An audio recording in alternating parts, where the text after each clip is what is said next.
Me acaba de hacer una pequeña trastada Xavi porque dice desde la transición hasta la actualidad. Eso es llamar directamente a mí viejo. No es verdad, yo no estaba allí cuando empezó la transición. Pese a que somos padre e hijo, solo nos llevamos 18 años. Y en el año 75, 76, 77, que empieza la transición, yo no estaba en el oficio todavía, tenía solo 18 años. O sea, llegué un poco más tarde al oficio, al periodismo. Con lo cual, lo que os puedo contar, dejadme que apague, lo que os puedo contar arrancaría un poco más tarde, arrancaría a los años 80. Bien andados los 80, porque en la profesión empiezo aproximadamente en el año 82, 83. Y no lo hago en el periodismo político, en el periodismo cercano o más relacionado con el poder, sino en otro tipo de géneros. Llego a lo que podríamos llamar el periodismo político o la dirección de medios a finales de los 80. Eso por un lado. Por otro lado, el título de la conferencia o del debate o del cara a cara o lo que queráis decir, ¿no? Prensa y gobierno. Yo lo ampliaría un poco entendiendo por prensa medios de comunicación en general y entendiendo por gobierno el poder en general. No solo el gobierno central, los gobiernos autonómicos, los gobiernos locales, los otros poderes del Estado. Y es cierto que desde siempre en el periodismo, desde siempre de lo que nosotros conocemos, hay unas tormentosas relaciones entre la prensa y el poder, entre los medios y el poder. Relaciones probablemente necesarias, muy intensas, muy delicadas y en algunos casos peligrosas. Necesarias porque los medios somos un poco los vigilantes del poder, o debiéramos serlo, ¿no? Los que estamos continuamente observando todo lo que el poder hace en cuanto a administración del espacio público y de las decisiones públicas y de la configuración de la sociedad. Y una de nuestras obligaciones, quizá la principal, es esa, estar extraordinariamente atentos a todo lo que el poder hace. Por eso necesitamos a los políticos y al poder para informarnos, tener exclusivas que no tengan otros, estar permanentemente vigilantes de lo que hacen y de lo que no hacen y contarlo a nuestras audiencias, a nuestros públicos, a nuestros lectores, ¿no? Y para ellos, para los políticos, para el poder, nos necesitan para fines probablemente legítimos y otros menos legítimos, ¿no? Como es influir en la opinión pública a través de nosotros. ¿Cómo? Intentando modular los discursos para que lleguen de una manera más favorable a sus intereses. Y ahí empieza uno de los puntos de fricción probablemente más delicados de la relación entre los periódicos, los periodistas, los medios de comunicación en general y el poder, los políticos, y viceversa, de los políticos con nosotros. Son relaciones, os decía, también intensas porque es evidente, es decir, todo lo que tiene que ver con la gestión o dirección de medios de comunicación o con la información directamente del mundo político, del espacio público, pues requiere un trato cotidiano con ellos. Tan cotidiano que hay relaciones personales muy intensas desde los periódicos o desde los medios con los políticos y viceversa, y que, en mi opinión, son peligrosas. Peligrosas porque cuando comes, desayunas, cenas o hablas muy a menudo con determinados dirigentes públicos, pues acabas siendo a lo mejor demasiado comprensivo con ellos, demasiado tolerante, acabas siendo un poco rehén. Yo por eso recomiendo en mis redacciones, y se lo recomendaba a Ignacio cuando empezó en este oficio, ¿no? A los políticos, al poder, sí hay que estar muy atentos, hay que relacionarse mucho, pero siempre marcando bien las distancias y procurando estar en un permanente estado de alerta. Si pueden, te lo colocan, hasta los más amigos, hasta los que crees que son de confianza.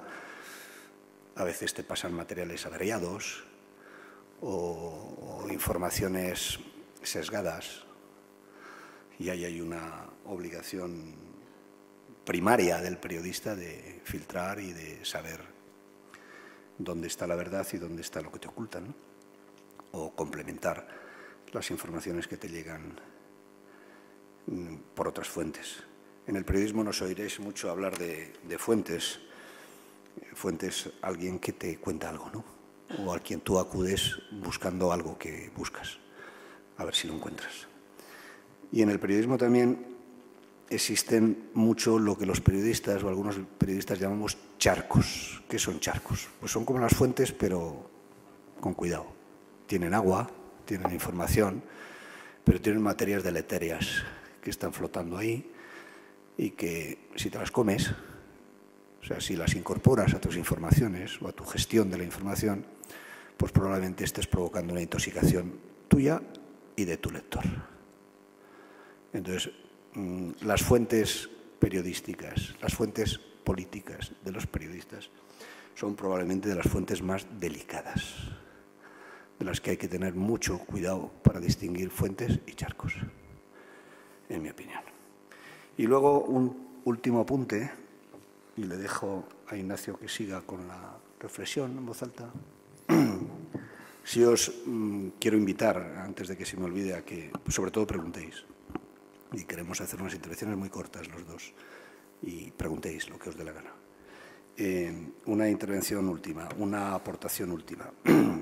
Son peligrosas las relaciones entre la prensa y los medios y los políticos, no solo por esto que os digo, porque ellos van a intentar configurar la opinión pública a través de nosotros conforme a sus intereses o que contemos las cosas conforme a los que les conviene a cada uno de ellos. Y nosotros tenemos la obligación de que no sea así, sino también porque en España, en los años de la transición y ahora, hay demasiadas relaciones que yo llamaría económicas entre los medios y el poder. Desde las concesiones de radios y televisiones hasta la publicidad institucional, hasta las subvenciones, hasta las negociaciones para que no se te apliquen determinadas tasas o impuestos que se aplica al común de la sociedad o al común de los sectores.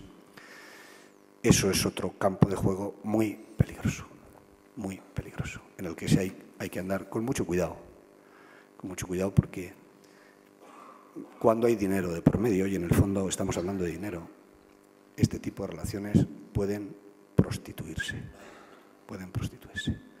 Hay un ejemplo que yo no me canso de predicar o de repetir en los últimos meses y que me vais a permitir que os haga una, digamos, total inmersión en lo que yo creo que es un problema en un minuto, que es el mundo de la publicidad institucional. La publicidad institucional es esa publicidad que hacen los gobiernos de todo tipo, el gobierno central, los gobiernos autonómicos, los gobiernos locales, las diputaciones, las empresas públicas, para vender sus servicios o para decirle al ciudadano he hecho esto, o estoy haciendo esto, o qué mal la violencia de género, o qué bien la marca España.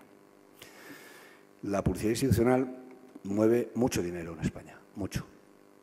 Y es uno de los, en mi opinión, y esta es una opinión muy personal mía, uno de los reductos de corrupción del que nadie habla. Nadie. Los medios, porque no les conviene que se agite ese agua, y los políticos porque les va bien cuando están en el poder. La publicidad institucional tiene una ley en España, ley que se incumple. La ley dice pues, que hay que planificar las campañas de publicidad conforme a criterios objetivos de tiradas, audiencias, perfil del público al que se va a informar, tal y pascual. Bueno, pues se incumple casi de manera sistemática. ¿Y cómo se planifica por parte del poder? Pues se planifica en lo que yo llamo coloquialmente dos criterios execrables. Uno el pesebre y otro el trabuco. El trabuco es los medios que le dicen al político o me pones o te disparo.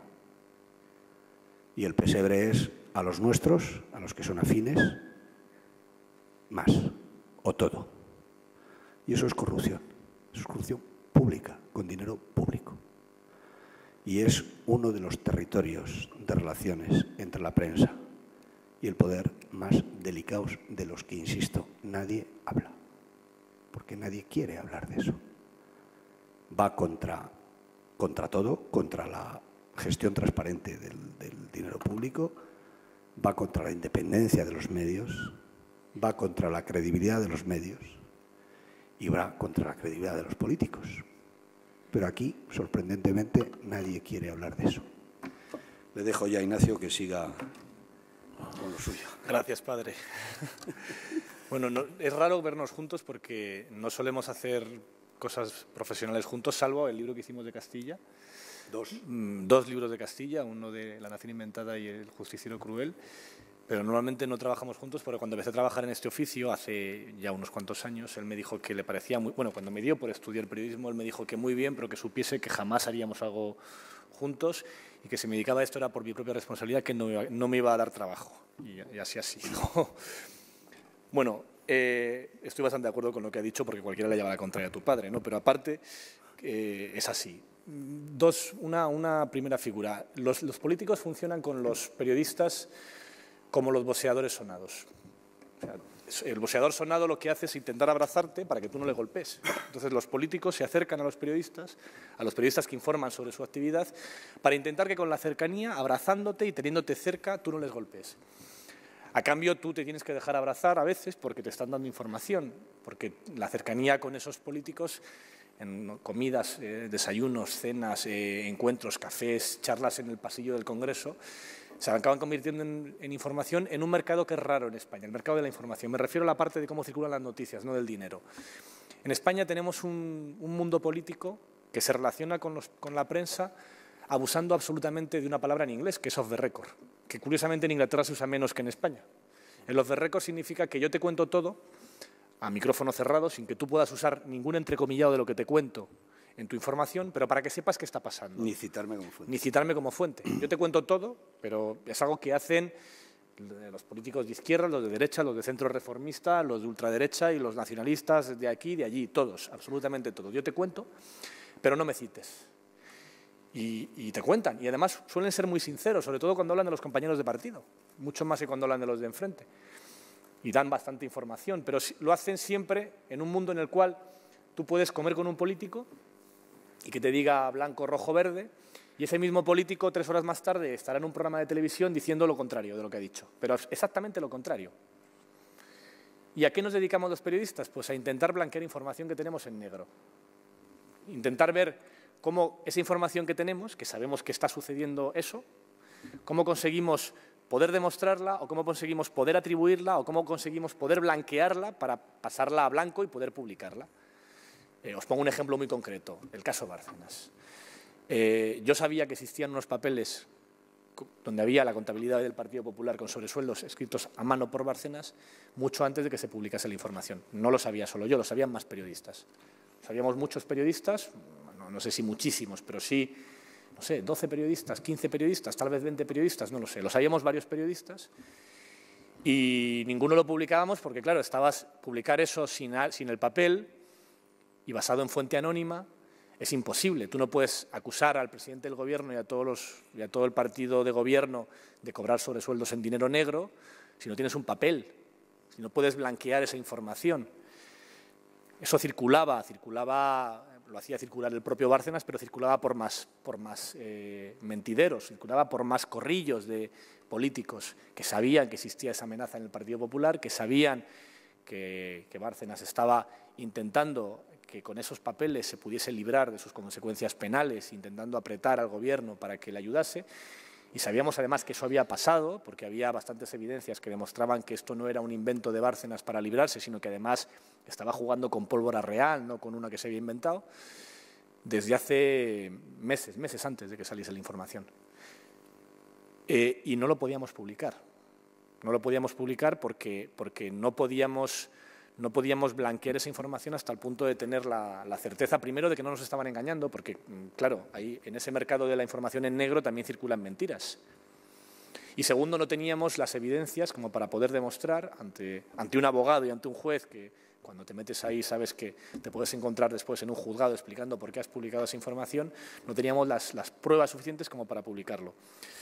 Esto se suma a un enorme abuso también de la opacidad, en cosas que se ven como el plasma de Rajoy, que es un poco el icono de la falta de opacidad, de la falta de transparencia en la política española, ¿no? Que tengas al presidente del Gobierno que prometió dar la cara a los españoles y no esconderse en su primera entrevista, y casi la única, porque lleva muy poquitas, compareciendo ante la nación y ante la prensa a través de una televisión de plasma, con los periodistas tomando notas en la sala de prensa del Partido Popular frente a la televisión de plasma. La imagen, la foto, que imagino que casi todos habréis visto, es de Gran Hermano, es orwelliana, faltaba que, no sé, a mí me recordaban las cabezas de Futurama, estas que salían con una...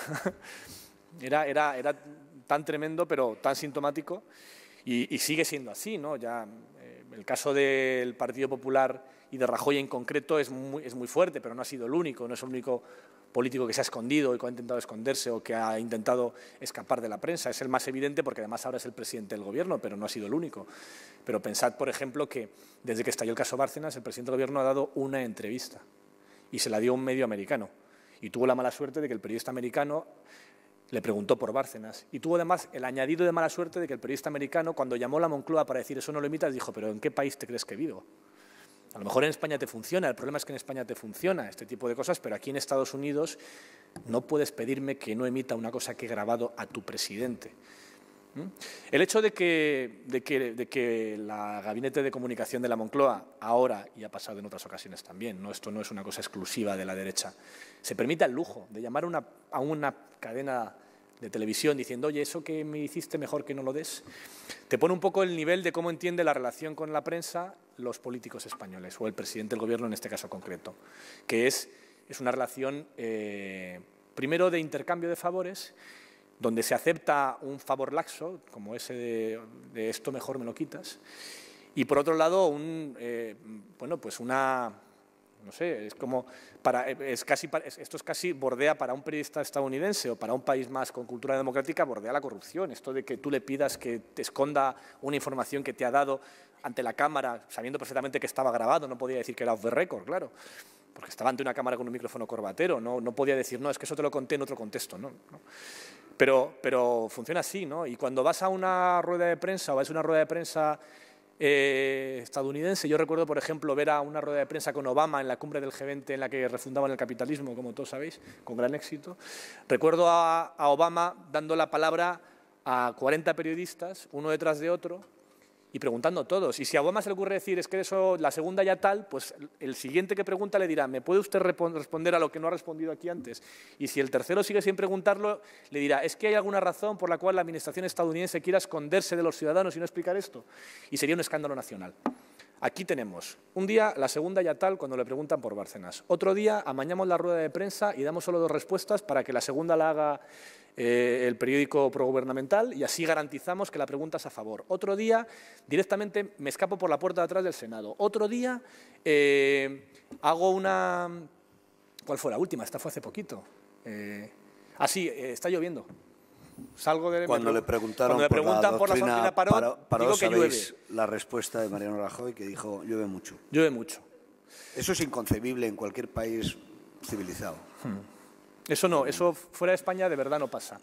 Y aquí pasa por una razón. Pasa, primero, porque ha sido imposible que los medios de comunicación nos pongamos de acuerdo en denunciar de forma conjunta esto, porque siempre hay quien le parece bien. Y segundo, porque los políticos han asumido que es más barato no decir nada que decir algo y cagarlo. Es más barato decir la segunda ya tal que explicar que el despido de Bárcenas fue una simulación en diferido, en régimen... Claro, eso no lo entiende nadie. Entonces sale más barato políticamente y en desgaste electoral callarse que tener que decir la verdad que no la pueden decir. Y en cuanto a lo de que ha sido también, la primera razón por la cual esto ha sido posible es porque los medios no nos hemos puesto de acuerdo. Mi padre se acordará, yo hice un intento cuando era director de Público. Promoví, junto con la Asociación de la Prensa de Madrid, entonces presidida por Fernando González Urbaneja, y con el Colegio de Periodistas de Cataluña una carta conjunta de todos los directores de periódicos de pago y gratuitos de Madrid y de Barcelona, junto con los presidentes de la Asociación de Madrid y del Colegio de Periodistas de Barcelona, para quejarnos después de la campaña electoral de 2008 del abuso de las ruedas de prensa sin preguntas. Y lo curioso es que conseguimos que firmasen todos los directores, pero al día siguiente solo dimos la noticia a 2 o 3, 2 están en esta mesa. O sea, todos los periodistas nos pusimos de acuerdo en que era intolerable, los directores de periódicos. Pero luego después, a la hora de la verdad, a ninguno le pareció noticia. No es muy habitual que se firme una carta conjunta de todos los periódicos, pero lo que ya es sorprendente, lo que es completamente inédito, es que se haga y no se cuente. Y no se contó porque a muchos otros compañeros de profesión, no hablo de los periodistas de base, sino de los directores de periódicos, les parece bien el formato y no quieren quedar mal con alguien y no quieren enfadar a alguien. ¿Por qué? Por la segunda parte, por la dependencia económica. Mi padre ha hablado un poco de ello, no voy a profundizar en eso porque es importante. La misma prensa que llama a los artistas titiriteros subvencionados es un sector subvencionado. La misma, ¿eh? En este caso, el autor de la frase es un señor que se llama Jiménez Los Santos, que tiene una cadena de radio que le dieron a dedo así desde la Comunidad de Madrid, que se llama Es Radio. Es una licencia que es un monopolio público y que se concede de manera pues muy poco más bien arbitraria, porque que te den una radio en Madrid si no tienes ningún negocio de radio es raro, vamos, no suele ser lo habitual, lo normal es que no sea así, ¿no? Y que todas las emisoras de radio que se reparten en Madrid sean, entre muchas comillas, liberales, pues también es raro, ¿no? Solo se entiende si entiendes que quien concede la concesión está muy de acuerdo con lo que piensa ese periodista. Y luego hay una total opacidad, la misma opacidad que rige las relaciones entre periodistas y medios, rige también entre las relaciones económicas, entre políticos y medios, perdón, rige también entre las relaciones económicas entre políticos y medios de comunicación. En teoría, la administración, cada vez que contrata, tiene que decir a quién. ¿Cuál es la trampa que utilizan los gobiernos, todos, autonómicos, municipales y nacionales, en distintos grados de maldad, pero todos, para repartir ese dinero a los amigos o a los enemigos para que no lo sean tanto? Se lo conceden a una agencia, que es quien gana el concurso, y a la agencia por debajo de la mesa le dicen a este, a este, a este y a este, tanto a cada uno. Y de esa manera se cumple la ley de contratos, en teoría, en la apariencia, porque lo que se hace es, oye, yo esto ¿a quién se lo he dado? A Starcom o a una central de medios, a la que toque en ese momento, a cualquiera de estas grandes centrales de medios. Y esa central de medios ya sabe muy bien cómo tiene que hacerlo para ganar el siguiente concurso, que sigue las instrucciones que le den desde la consejería de turno o desde la dirección de comunicación de turno. Cuando fui al Congreso hace unos meses, invitado en su imprudencia por los diputados para hablar de la ley de transparencia, me invitaron a una comisión que estaban haciendo sobre la ley de transparencia, les pedí públicamente que incluyesen los contratos de publicidad con los medios en la ley de transparencia, para que así pudiese haber un registro donde saliese cada año un informe que dijese a tal periódico tanto dinero, a tal periódico tanto dinero, a tal otro tanto dinero, porque probablemente si se supiesen las cifras, que son escandalosas, se vería que hay periódicos que tienen más del 50% de sus ingresos dependiendo de tal partido político. Varios. Se vería que hay muchos periódicos que están recibiendo un porcentaje de publicidad completamente disparatado en función con la audiencia real que tienen. Se vería que claramente hay discriminación y que hay medios que son propiedad del Estado, no porque el Estado somos todos, propiedad del partido que esté en el Gobierno. En un marco que además se ha agravado, porque como ha caído la crisis económica, ha disminuido la tarta a repartir, que explica por qué algunos titulares son los que son, y algunos medios son los que son, y algunos periódicos son como son. ¿Ves ese mapa? Si tuviésemos esos datos, que son sin duda escandalosos, por lo poco que se ven de ellos de vez en cuando, que cuesta mucho de rastrear, sabríamos que realmente pues esos mismos que llaman subvencionados al cine son mucho más subvencionados que el cine o que, por supuesto, otros sectores que no reciben ni siquiera una subvención y también son criticados por ello, ¿no? Y eso al final lleva a algo muy grave, ¿no? Que es una democracia de baja calidad. Si la prensa es uno de los primeros indicadores de una sociedad libre, tener una prensa tan dependiente del poder político y como consecuencia tan acrítica con el poder político, pues lleva a una democracia de peor calidad a la que tienen otros países europeos, que formalmente son democracias como la nuestra, porque la democracia no es solamente poder votar, ni es solamente tener prensa que pueda salir a la calle sin que pase una censura. La democracia, eso podía ser la democracia en los 60, pero ahora ya no lo es, ahora es otra cosa. La democracia incluye una ley de transparencia donde se pueda saber cómo se gasta el dinero público, que no es un capricho nuestro de los periodistas que somos unos cotillas y queremos que nos respondan y que nos digan. No, no, es que cuando en una rueda de prensa alguien se queda con la mano levantada, quien se queda con la mano levantada son los ciudadanos, que no saben, que no tienen esa información, que no pueden acceder a esa información. Y para eso, claro, lo fundamental es que la gente también sea consciente, seáis los ciudadanos conscientes de hasta qué punto esto afecta a vuestras vidas. De hasta qué punto esto después, cómo detrás de una mala ley de transparencia, o una inexistente ley de transparencia, o una inexistente relación sólida y razonable de los gobiernos con los medios de comunicación, al final lo que se esconde es corrupción. O se puede generar corrupción. Porque esto a lo que lleva es pues, que sea complicado que en esa arbitrariedad acabas teniendo unos medios de comunicación o teóricamente muy controlados. ¿De acuerdo? Totalmente de acuerdo, porque ¿cómo vas a discutir con un hijo? Como dices. No, yo quería añadiros un punto más para la reflexión, ¿no? Todo esto que estamos comentando evidentemente es aplicable a los medios privados.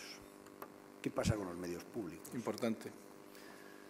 Pues que ahí es parecido o en muchos casos peor, porque ya digamos, la gestión informativa de los propios medios públicos ya ni siquiera se hace desde los medios, se hace directamente desde los gobiernos de los que dependen.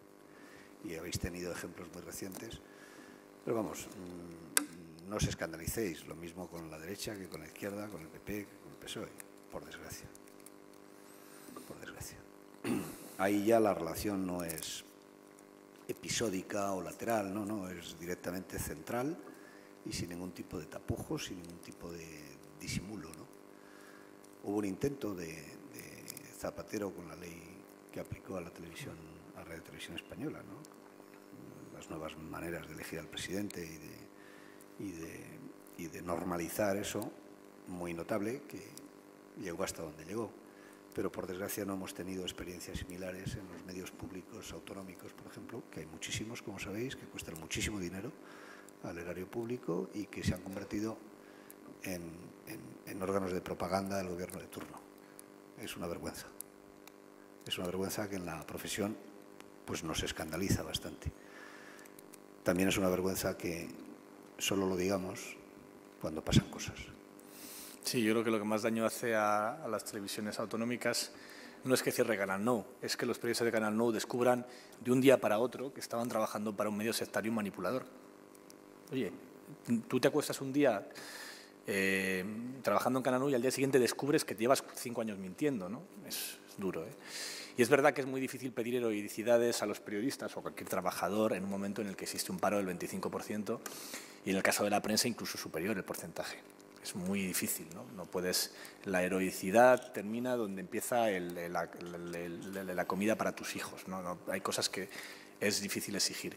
Pero al mismo tiempo sí que debería existir algo más de presión por parte de los propios periodistas a la hora de no aceptar determinadas prácticas en el sector, ¿no? Porque todo este mapa que os he contado antes no significa que la prensa no haga absolutamente bien su trabajo, o que esté toda comprada, o que escriba siempre al dictado, o que con todas las dificultades, porque eso son dificultades, sigue habiendo buenos periodistas y buenos medios y gente que lucha y que lo intenta con un campo de juego cada vez más pequeño, pero que sigue intentándolo. Y también hay intentos, como los que hacemos en el diario.es y en otros medios nuevos de Internet, de buscar otra salida, haciendo otros modelos de financiación, buscando otra manera haciendo otra dimensión en la empresa para que así seamos capaces de mantener la independencia, manteniendo primero la solvencia económica. Pero no deberíamos aceptar desde la prensa según qué cosas, ¿no? No deberíamos aceptar desde los propios periodistas que se manipule como se manipule, que se escondan las cifras de facturación hoy por ti, mañana por mí con la publicidad institucional, que vendamos las páginas. Hay, por ejemplo, un formato nuevo de ingreso publicitario muy habitual, sobre todo en prensa regional, que es el convenio, que es que tú firmas un convenio con la Consejería de Industria, en tu comunidad autónoma. Y entonces todos los días pues tendrás una página ahí que empieza haciendo primero un redactor de la zona y que luego acaba mandándote directamente el gabinete de prensa del consejero. Entonces la Consejería de Industria ha inaugurado la consejería y te crees que es un titular y es publicidad. Te crees que es una noticia y no, lo que es publicidad institucional. E incluso el concepto de publicidad institucional es un poco confuso, ¿no? Porque yo entiendo que haya que anunciar algunas cosas, igual que cualquier ente, la administración necesita anunciar cosas. Y para anunciar cosas existe la publicidad, tanto si eres una empresa pública como si eres una empresa privada. Por ejemplo, una de las campañas más caras del Gobierno y además más necesarias probablemente es la de la DGT, esto de los cinturones de seguridad, de ten cuidado de ponerte el cinturón, de los límites de velocidad, los controles de alcoholemia. Las campañas de la DGT está bastante demostrado que hay relación directa entre esas campañas son eficaces. De conducción responsable y el número de muertos en carretera. O sea, hay una relación directa. Pero claro, ¿qué necesidad había exactamente de anunciar el FROP? Que es una campaña en la que se gastó, creo que fueron 2,6 millones de euros, que se titulaba «El crédito vuelve a la economía». Abrimos el grifo del crédito, la Vistis era un grifo. El FROP es el Fondo de Rescate a la Banca. Estaban anunciando el rescate a la banca. Que yo sepa no vende nada a ningún español, ni tampoco ayuda para prevenir nada, solo es una manera de que el Ministerio, en este caso de Economía, quede bien con los medios de comunicación y les ponga algo de dinero. Pero anunciar lo que se dice anunciaba era publicidad engañosa, porque decía que abría el crédito de la banca, como todo el mundo sabe, nada más llegar a la banca, vas allí a pedir un crédito y llaman a seguridad. Con lo cual, abrir el grifo de la banca no era precisamente lo que estaba pasando, ¿no? Bueno, y hasta ahí nos encantaría que preguntarais, incluso en contra, no tiene por qué ser a favor. Tiene por qué ser a favor. Espere, que le van a dar un micrófono. Le van a dar un micrófono y así le oye todo el mundo. Pues mire, estoy muy de acuerdo con usted.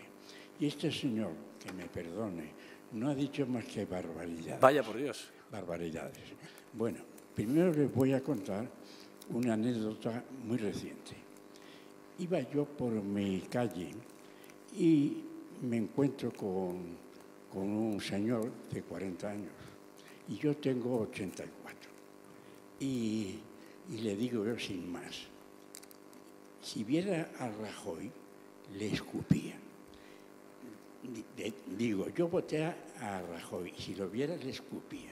Y él, que tiene la mitad de años que yo, me dice igual, yo le he votado a Rajoy, y si lo viera, le escupía. Luego bajo, ya se había hecho de noche, y veo unos guardias de muy buena pinta del gobierno. Y le estaban quitando a un negrito el stock manta, eso, ¿sabes? Y entonces les digo, ¿no le da a usted vergüenza que le quita esto a este pobre hombre y en cambio a los de las Cortes no le quita nada?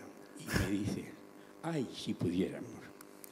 Con eso, la conclusión que he sacado, y la voy contando, por supuesto, y la escribiré en el momento oportuno. Bueno, pues eso, me dicen ellos eso. Y entonces ya pienso directamente que los van a arrastrar, no a fusilar, eso sería honroso, ¿entiende? Con cualquier cosa, con que hubiera una bomba de niño, porque estos son muy cobardes, salen corriendo.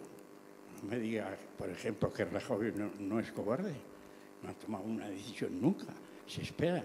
Todo lo resuelve, que decía una vez, comiéndose un cordero, los dos, hasta con los catalanes. Está deshaciendo España por todos lados. 17 autonomías, 17 ladrones, pero en los seres, mire, son lobos que se comen a los lobos. Porque si uno sale con Bárcenas y el otro sale con los seres y con todo eso, son lobos. Esto se termina pronto. Lo que pasa es que me voy equivocando porque esto, mintiendo, y la gente lo sabe, pues se van defendiendo. Que si Gibraltar, que si viene dinero, que si tal. Pero han estropeado España para varias generaciones. De todas formas, confío que en el momento que caigan estos asesinos, pronto se va a rehabilitar.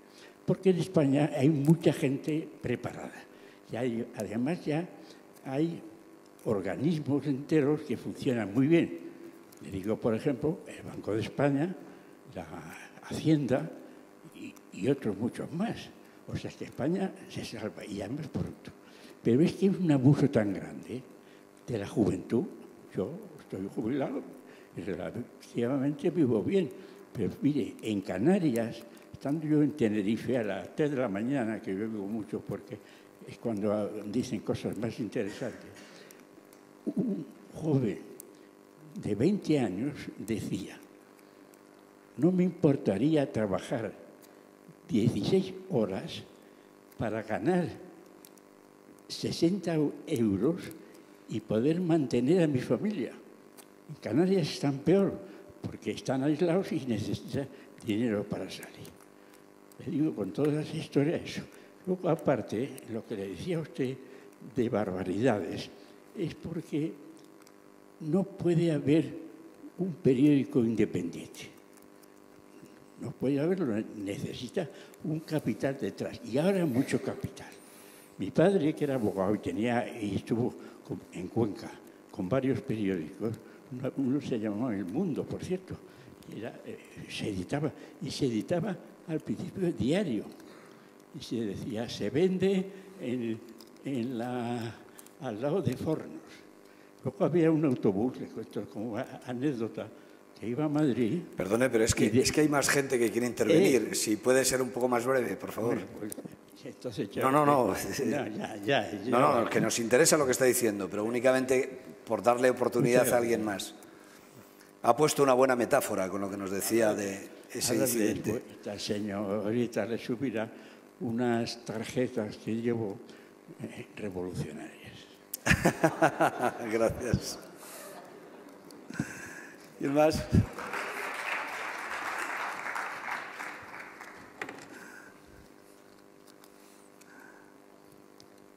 Hola, soy Alicia Ibarra, periodista de Tercera Información. Quería haceros una pregunta a los dos. Sois padre e hijo, pero los dos entendéis el periodismo de manera diferente y como empresa pues tenéis una manera de entender el concepto de periodismo de una manera totalmente diferente, uno online, otro en papel. Quería preguntaros, habéis estado hablando de la independencia dentro del mundo del periodismo. ¿Creéis que esa independencia se puede conseguir a través de las nuevas tecnologías, a través de Internet, o que la manipulación y los políticos y esa relación con el poder va a seguir estando en estas nuevas tecnologías? Gracias. Yo creo que sí, que la tecnología en este caso es determinante por una razón. Yo he sido director de un periódico de papel, el último periódico en papel en nacer en España, que fue Público, y ahora soy director de un diario digital. En Público perdió en el entorno entre 30 y 40 millones de euros en 5 o 6 años. Y la puesta en marcha costó unos 20 millones de euros. Eso es una cifra completamente inalcanzable para lo que es el diario.es, que es un periódico en el que somos los propios periodistas quienes somos los dueños de la redacción, que hemos puesto algo de capital, pero no 20 millones, ni tampoco uno, porque no los tenemos, pero son suficientes para conseguir una audiencia equiparable a la que antes teníamos con Público. El diario.es, el último dato de audiencia de Comscore, nos da 1,5 millones de lectores al mes, que es... El Público ahora tiene 1,6. Estuvo un poco más alto, pero no está mucho más allá. Es decir, es comparable, es superior, por ejemplo, al número de lectores que tiene La Razón, que es un periódico que cuesta también 20 millones, no uno. Y eso hace que tengas un margen de maniobra muchísimo mayor, porque al final la independencia la consigues con varias cosas. Primero, con la voluntad de ejercerla, ¿no? Porque da igual que tú tengas la capacidad para hacerlo, que si no te lo tomas en serio y te planteas que realmente tienes que estar funcionando como un contrapeso del poder y no como parte del poder, no vale de nada. Y segundo, tienes que tener la capacidad económica para hacerlo, ¿no? Yo creo que el mayor enemigo, como decía Iñaki Gabilondo en una charla que tuvimos juntos hace unos meses en Huesca, él decía que el mayor enemigo de la libertad de expresión es el paro, que el principal problema que existe en muchos periódicos es que o redacciones es que el propio periodista teme meterse en líos y acaba yendo con más cuidado de lo que haría si supiese que su medio no va a recibir presiones por hacer tal o cual información o el propio medio se atrevería con otras cosas si no estuviese tan dependiente de vía accionariado en algunos casos o vía publicidad en otros, grandes empresas, o determinadas empresas o determinados poderes políticos, ¿no? Y ahora en Internet, claro, es que cambia mucho la cosa, porque hasta ahora la prensa era una industria pesada. Necesitaba rotativas, que son máquinas, que son fábricas en realidad, ¿no? Y unos costes de industria pesada. Y ahora es industria ligera. Ahora es montar un periódico digital. El principal coste de mi periódico, del diario.es, el 80% son periodistas. Y lo otro es un poquito de tecnología y la oficina, los teléfonos, la electricidad, cosas así. Es decir, la mayor parte de lo que gastamos cada mes es en periodistas. En una redacción como la que era en Público era casi al revés. La redacción, los periodistas, éramos el 30 y tantos % del coste y el resto era todo papel, distribución, promociones, la parte industrial del periódico. Y eso te permite que ahora en Internet puedas plantearte aventuras periodísticas que son imposibles en el papel o muy difíciles. No somos tan diferentes. Es decir, 20 minutos no es solo un diario en papel, es un diario online. Es un diario online que tiene más lectores en online que en papel. Luego, es verdad que lo que cuenta Ignacio es cierto, es decir, nuestra industria, la industria de los medios, sobre todo la industria de los medios diarios, era una industria con unos costes enormes en el viejo mundo del papel y con unos costes ligeros en el nuevo mundo de la tecnología, en Internet, ¿no? Eso es cierto. Y que se puede hacer algo más barato supone que tienes más posibilidades de ser independiente. ¿Por qué? Porque puedes hacer modelos como el que ha hecho Ignacio en el diario.es, donde la propia redacción y él son los que controlan la propiedad. En los viejos mundos de la prensa impresa es más difícil, hace falta mucho más capital para sostener un medio, ¿no? O para gestionar un medio. Pero también la independencia tiene mucho que ver con el talante del editor. Cuando digo del editor, digo del propietario del medio. Es distinto estar en este mundo de los medios como editor, como publisher, como propietario, para hacer periodismo y comunicación honestamente. Y es distinto eso a estar para fines espurios, para conseguir una licencia de televisión o de radio o una recalificación de un terreno. Hay muchos casos en España de ese tipo, ¿no? En muchos casos el editor utiliza el periódico como elemento de relaciones públicas. O para hacerle favores al poder de turno, ideológicos o crematísticos, del tipo que sea, ¿no? Entonces, depende quién sea tu editor, tu propietario, para que te sientas o seas más independiente o menos.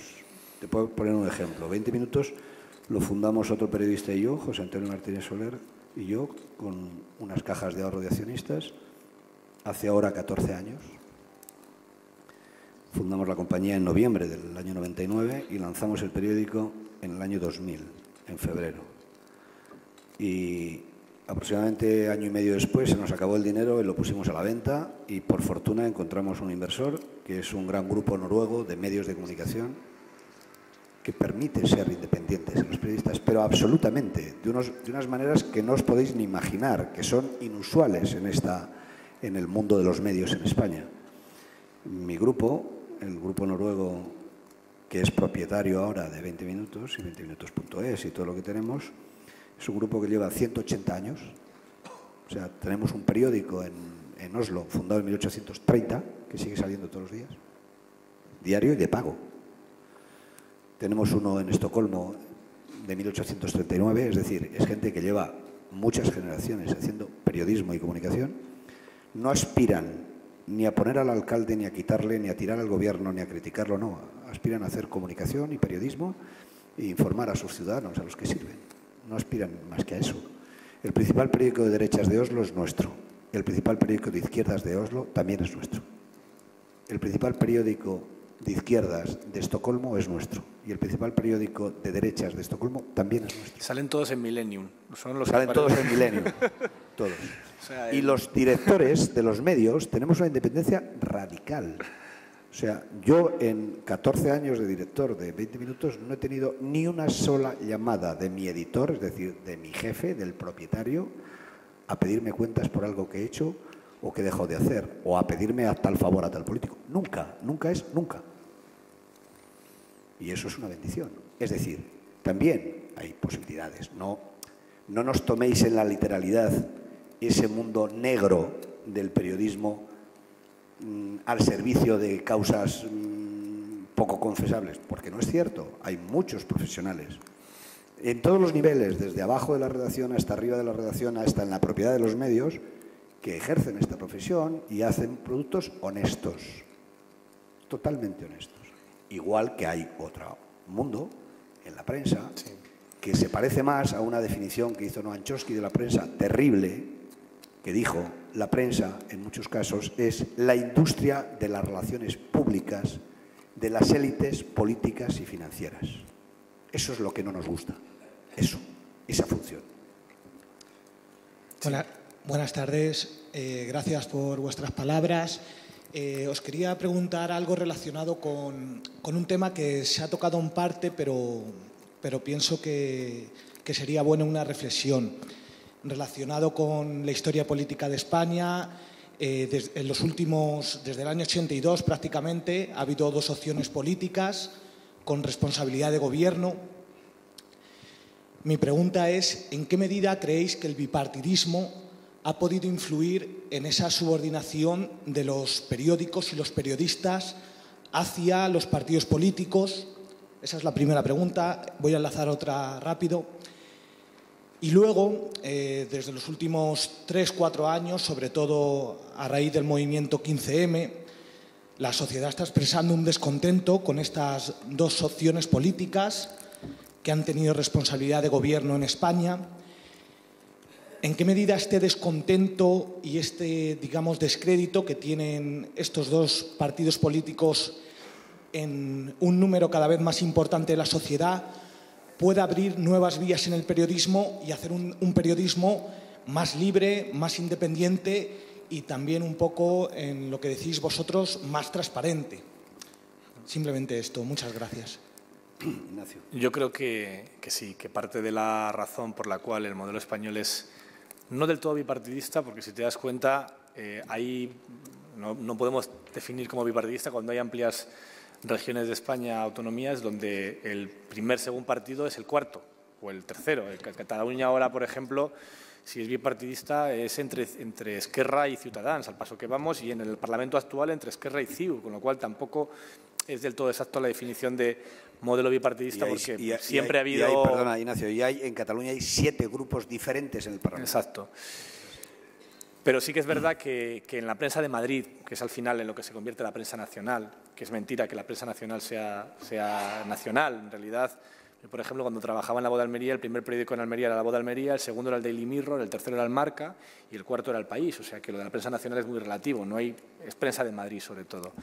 En la prensa de Madrid sí que es verdad que se ha fomentado mucho, se ha tratado mucho y ha influido mucho en el enfoque informativo que se daba o el peso informativo que se daba, también en las televisiones.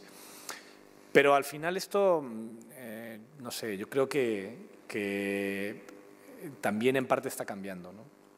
En la parte de Internet, porque ahora la sociedad se informa de otra manera, ¿no?